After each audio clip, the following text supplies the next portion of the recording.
Thank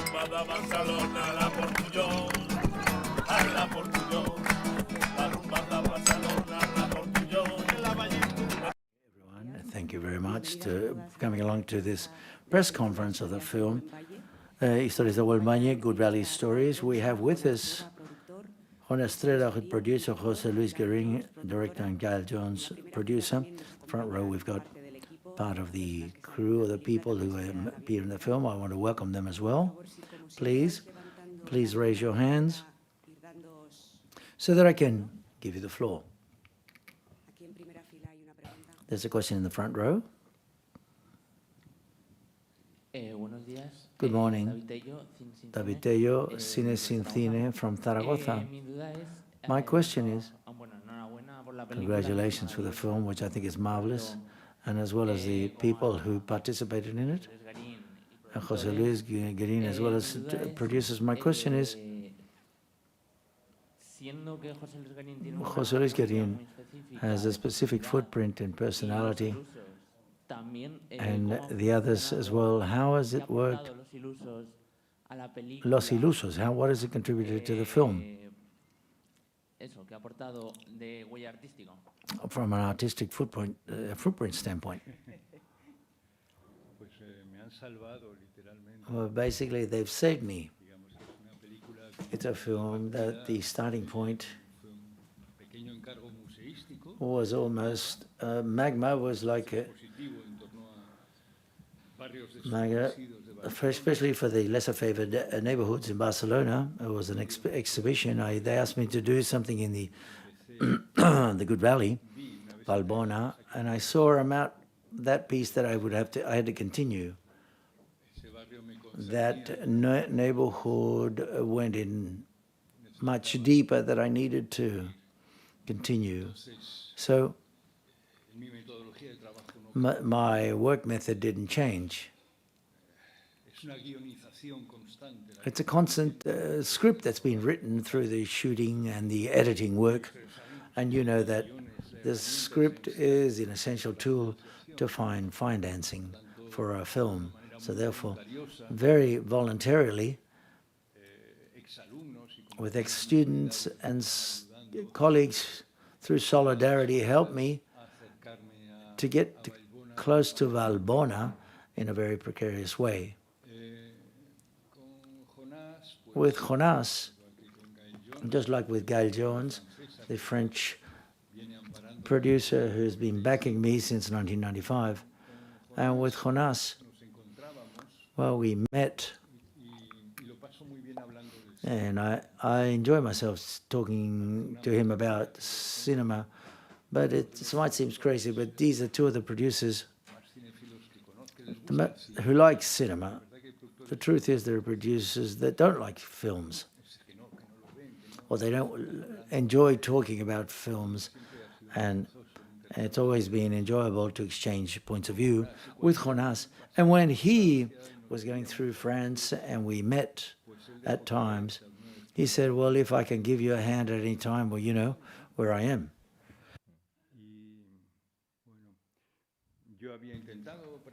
I tried with other four Catalonian producers because I thought it was the simplest thing, dealing about a reality that takes place in Barcelona, but I wasn't fortunate enough. I didn't get lucky, and Jonás was prepared to help me and to forward the money to do the dossiers, prepare them very well. And the truth is, I've got ideal producers for me because they work very much. Because I thought, well, Jonás is being a filmmaker, he would be a distant supervisor. No, he's very concerned. Why, the photographs, the trailer, the billboard, Gaelle Jones translating the dialogues to into different languages. The capacity of work that I didn't know beforehand, quite sincerely, in the production work. And I've got their looks as well, which is also very respectful, but very suggestive. That exchange, I felt very accompanied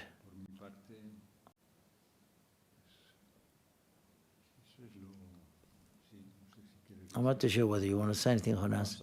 Just say that the truth is, as José Luis has explained, there was a prior friendship when talking about films, and especially in the last few years, traveling through France. When I came to the south of France, José Luis lives there now. I used to generously come and see our films. So we'd have a couple of wines and we'd talk about films, and that's where the conversation emerged that he talked about. And I remember José Luis talked about that quite often. You were talking about that many of your films emerge from someone asking you to do it, other ideas of films that he has. He can't end up making them.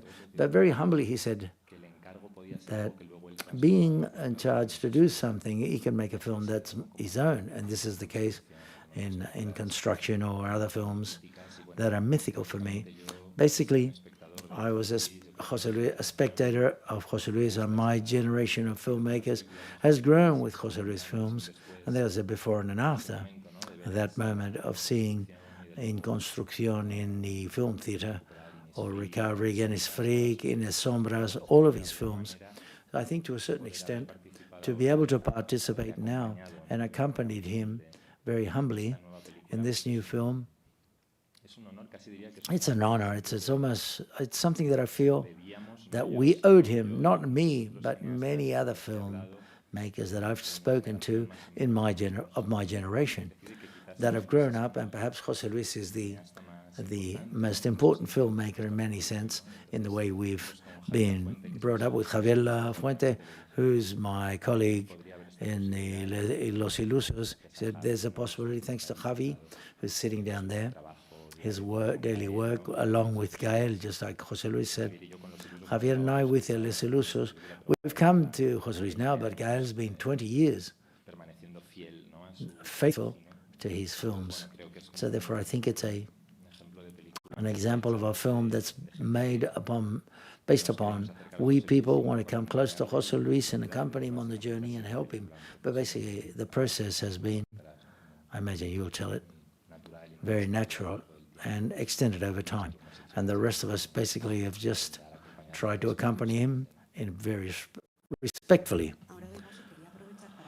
I want to ask you, José Luis, because in an interview I heard,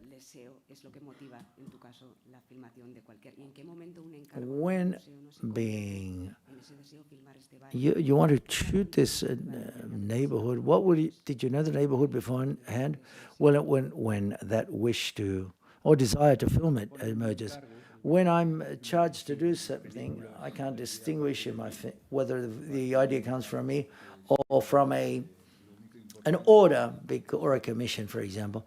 The important thing is how to take ownership of that look on the neighborhood when an institution or anyone proposes a subject. It's not a subject, it's a field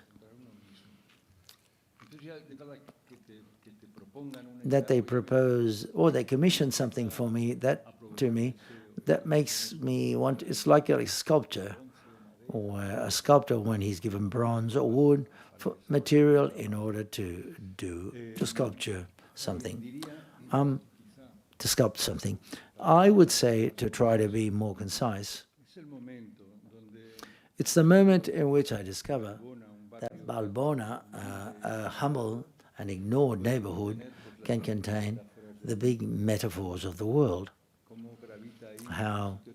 What gravitates in such a small place? Well, from real estate speculation, gentrification, climate change, how it affects their little small orchards, immigration or migration, identity conflicts, the war. Every contemporary world, as it's a resonance box, an echo of something which is much larger. TV, or the radio, the press can, and it should be it should be local. When we think about a film, we're always full of ambition of it being universal, no matter how minority it is, but in its essence, it can be understood by a spectator of any corner of the world. And it's that universal vocation within such a small territory is what brings about this desire to do things. And how did I meet or come into Valbona, the Good Valley? Well, a little while ago, I met a friend when I was in my adolescence, and I remember I'd been in Valbona in 1977. I had a very vague idea, and I didn't recognize it, I didn't relate it. In 1977, I accompanied of the PSOK, who was just recently legalized. He was 18 and I was 16, and the party sent him to do surveys in those neighborhoods, and he asked me to go along with him because it was far away, and we had to get several buses. And I found that neighborhood that says, geez, that's in Barcelona. How surprising and how remarkable. And I thought, he's a well-known, Jordi Catalan is his name, he's a well-known economist, and he reminded me that I'd been there. I'd forgotten about this. A re-encounter with Valbona, with much more aware, came through this job, this commission, and I did the filming in Super 8, which gives the body to the work that I presented in the museum. And what's at the beginning of the film, there's a brief prelude of these Super 8 images. It's a very hidden neighborhood. And if you arrive in the city, the welcome to Barcelona comes after Valbona, as if it were excluded or discarded. And there are some advertising panels that make it impossible to almost see it when you drive out of the neighborhood. You can hardly see the neighborhood. It made you think of the Potemkin city. In the Potemkin city, there was decoration that was built. So Atharina Catalina, when she goes through the devastated Crimea, devastated by the war, didn't have to see hostile landscape. They made those, and there is advertising billboards, and their function is more to hide than to show something. So therefore, it's a corner where it's almost invisible. So therefore, which is exciting for a filmmaker, because films must make visible things that can't be seen.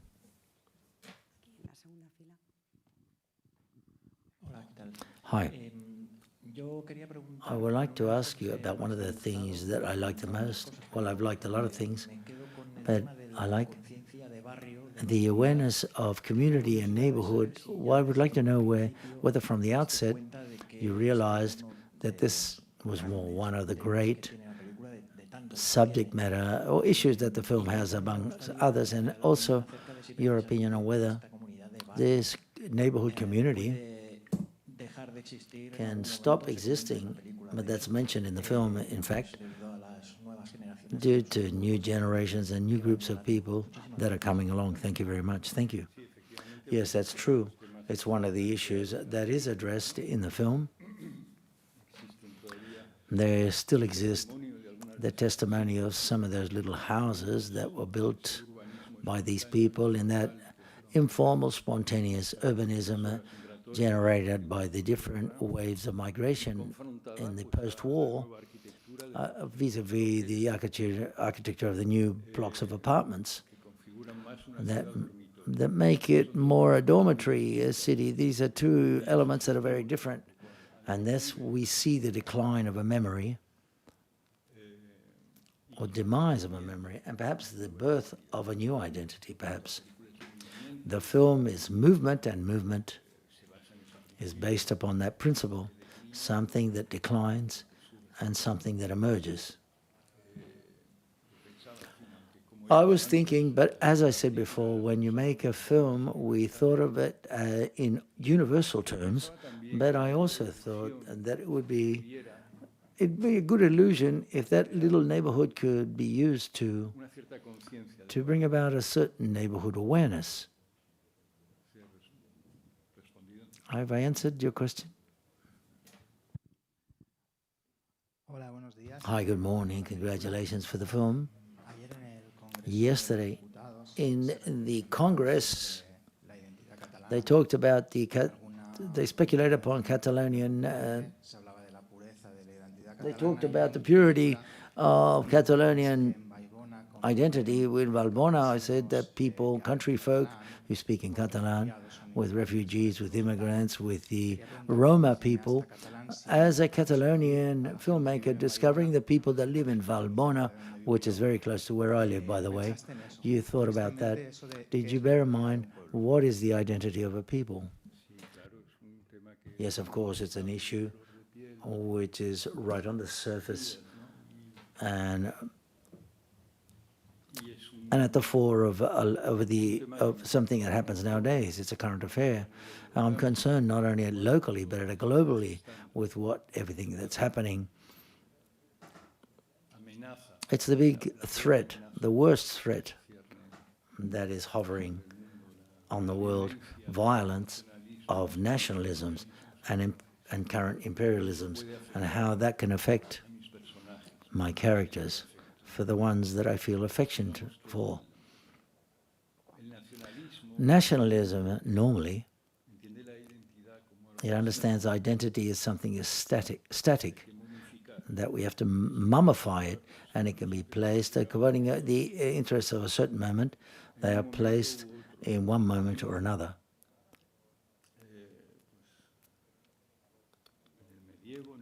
In the medieval ages, in the 18th, 19th century, whatever, each.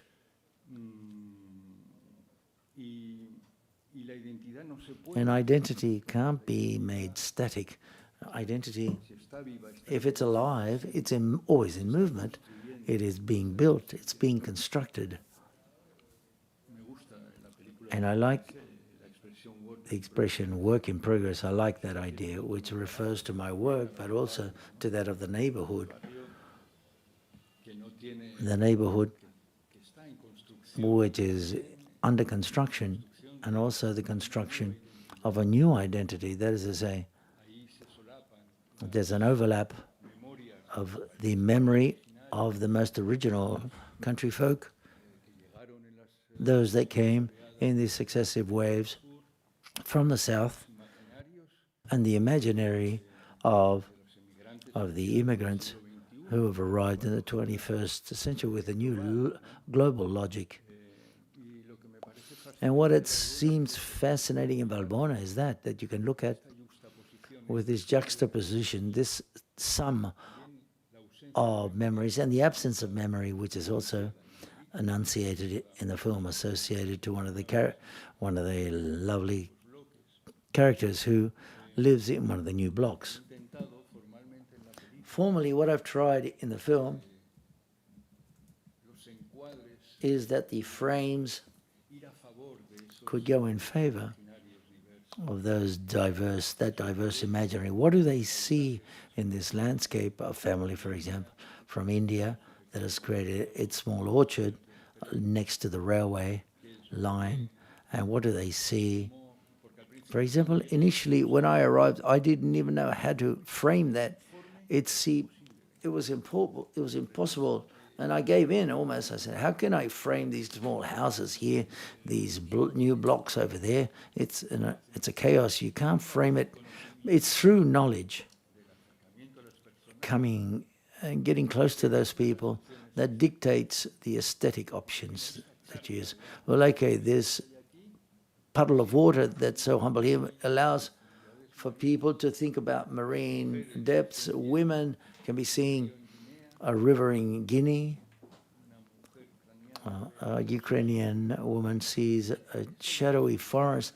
That juxtaposition of the imaginary of these people was present in me when I took the shots and looked for the frames, to look for that new identity, which has a sort of juxtaposition of images. And bear in mind the mental images of who's looking at them. Because in this neighborhood, it was very difficult to see things unless it was through the look of the characters themselves. Like under construction, the eloquence was much more external. You could be seen more in the life of the neighborhood. It was easy to see out in the street. Here, not at all. Here, if you visit this neighborhood, you won't see. You will see very few things that they can't be seen unless you penetrate through the people who live there. They look at perhaps it was a long-winded answer. Excuse me. Second row, hi. Jose Luis. Hola, hi, Conchita. I have several questions. I would like to know how long you've dedicated to the film. How did you do the casting? I'm intrigued about this. And then ask you, look at the faces of these people, and I suspect they are much happier in Balbona than the people in the upper neighborhoods. Should we wager should we commit ourselves to a film of people where it seems that technology wants to eat them all up? So many questions, Conchita. Well, the first one is very simple. 2 years, 2.5 years almost. That's a great merit of the producers because the financing tool is the script, and I write the script on the way, so we've got to start practically with zero or from scratch, because I can prepare my dossiers when I have some work already filmed. That's when I start to understand the film for real. The casting, well, we did this at school, and I'm grateful. We got the director, headmaster of Ciutat Comtal School, gave us that area to do the casting over several days. Many neighbors went by, and we were able to talk to them. And so that was my first approach to this neighborhood. And for a long time, I had the idea that the film should last for 3 hours. And it's important that the casting, more faces should be seen, because what happens after the film is ideas that they've given me, the neighbors.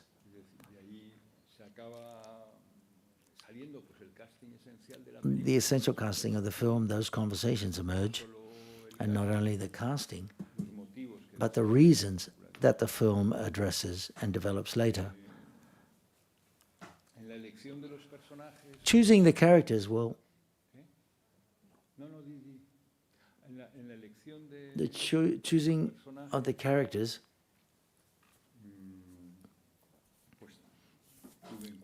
I bore in mind what they could give in their dialogues and in front of the camera, but also, and above all, how they define the human landscape of the neighborhood. I was very concerned to provide a fair image of the neighborhood, which has always been poorly treated, this neighborhood. So therefore, there are different levels. The initial inhabitants of the neighborhood, those that can maintain the first memory of the neighborhoods, those that lose the memory of it due to the new blocks of apartments, where there are different types of migration. Those characters, apart from being very good characters, they have to represent the problems of the neighborhood, being evicted and so on and so forth.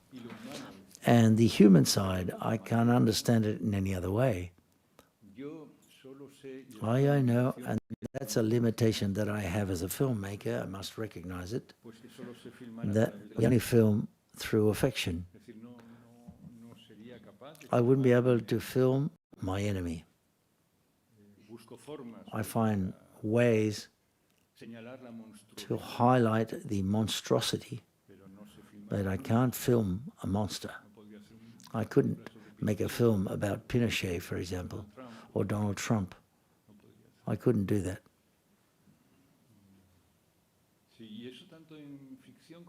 In fiction as well as in documentary, it's the same. Vis-a-vis a logic of cinema logic, when you sign a contract with an actor for 2 months and then you don't see the actor, or you say hello at the end, that relationship is completely different.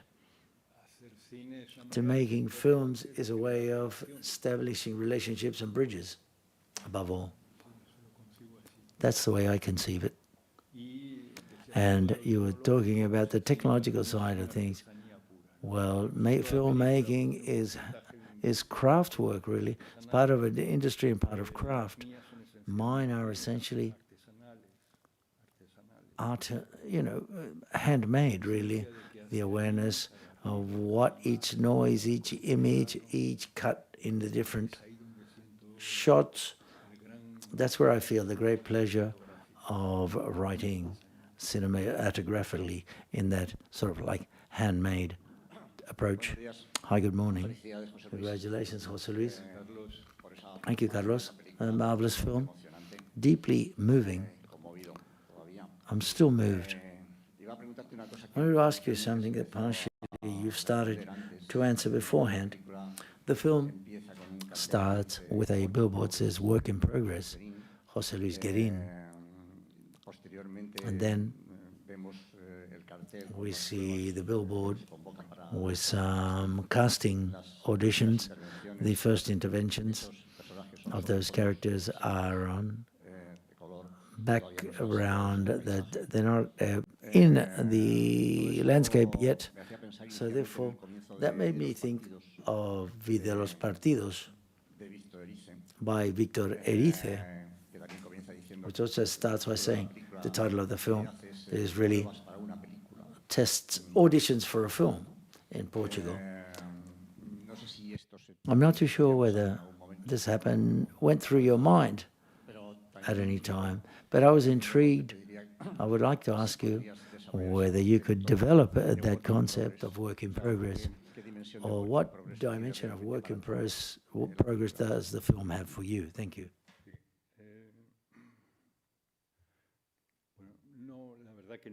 The truth is, I didn't think that beautiful short by Victor, in this case, Victor and his tests and notes and auditions, he does it so well, he makes them too well. They're too well finished. It's been a long time. Directed by, because I don't feel that I've directed anything as well, in any case. Looking for alternatives, work in progress, it seems to me, is quite fair to say it. The other day I read a beautiful book about Jacques Ribet, a phrase, I'm not too sure it's Ribet or someone else, which says that a film is never finished. We abandon it. And I feel it completely that way. It's not a film which is finished or complete. And I had the temptation of finishing the film and leave an empty space. I said, exactly here's where a film about Valbona should start, here. It's an idea which belongs to modern cinema, that the film contains the footprints of its construction or manufacturing. And I think that in this film, we can see a mutation. The film transforms.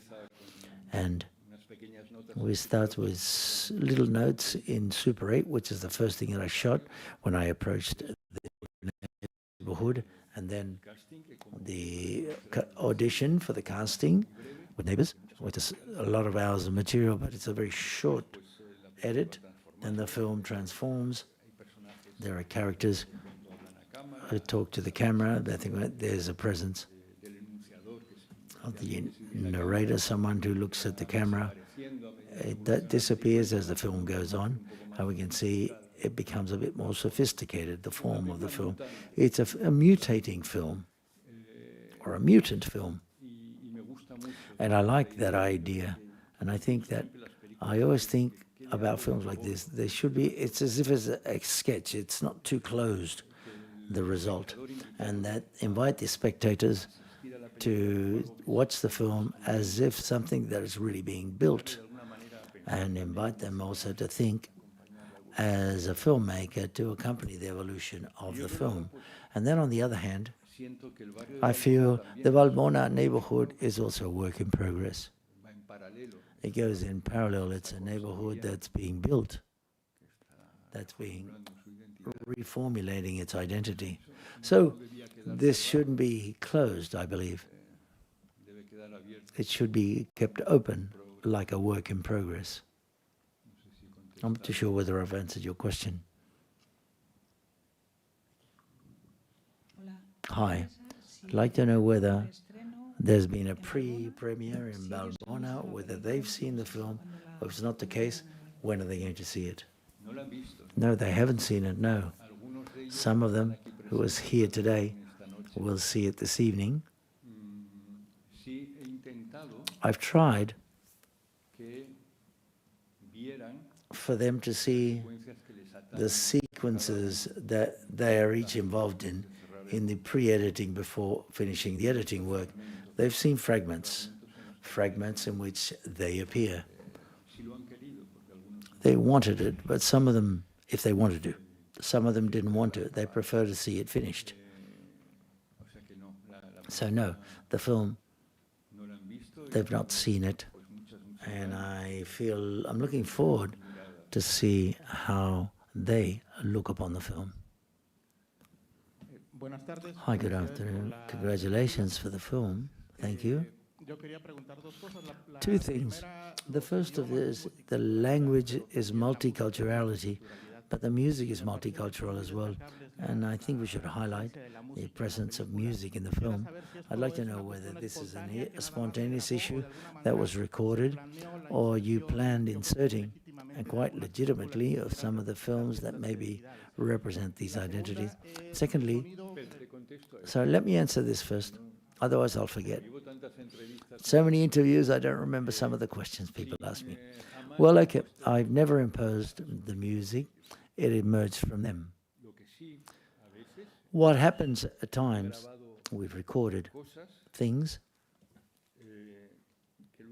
that then I wanted to re-elaborate, because sometimes reality, you can't capture it the first time.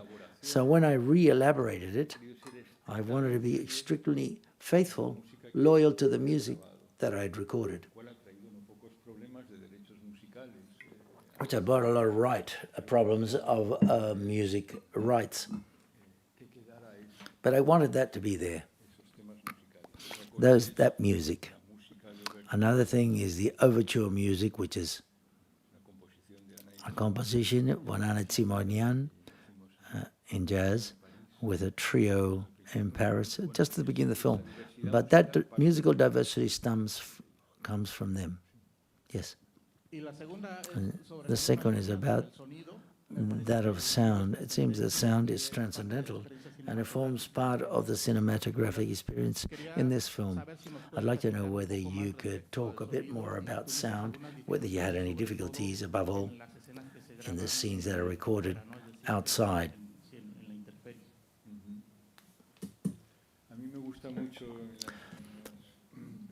I like in films to do shoots without images, just with sound, to describe the sound landscape of the film and to have a lot of possibilities to set up sound and the constant movement of trains, which creates a tempo and a rhythm in the film. The sound of the cars in the background, nature, and the screams of the kids playing football. I have that well described to have a lot of options in the editing of the sound. Quite often I define the spaces more because of the sound, more than what you see.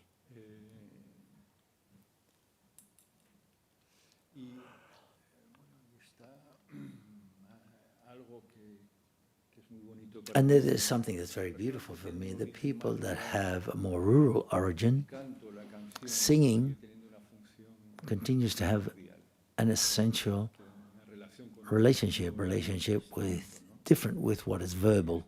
For example, the kind Fatima, the Portuguese Roma person, is always singing,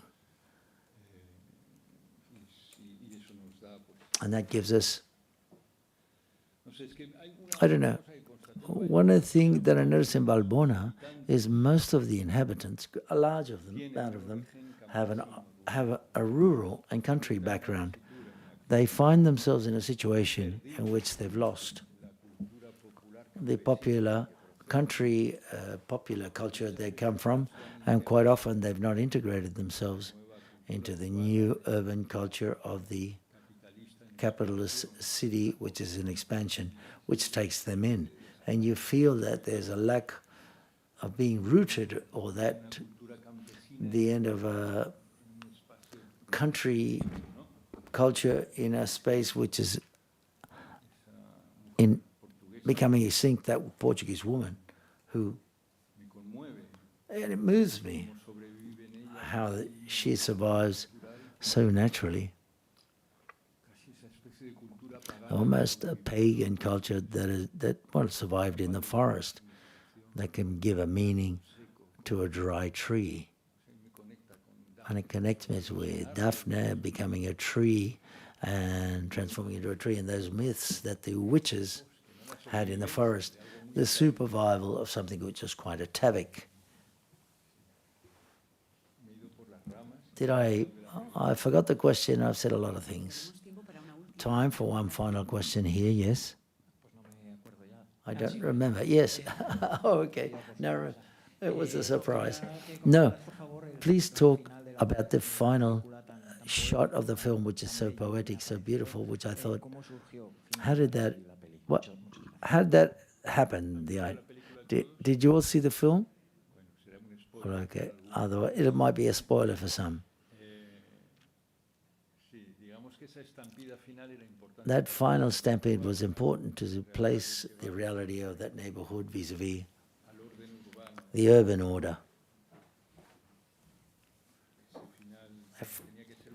That ending had to be an ending which was a collective ending, not of an individual character, and would define them vis-a-vis the city. So as that image becomes unpopulated, the geography is left. I say the title of the film. To think about the title of the film, I thought about many different options.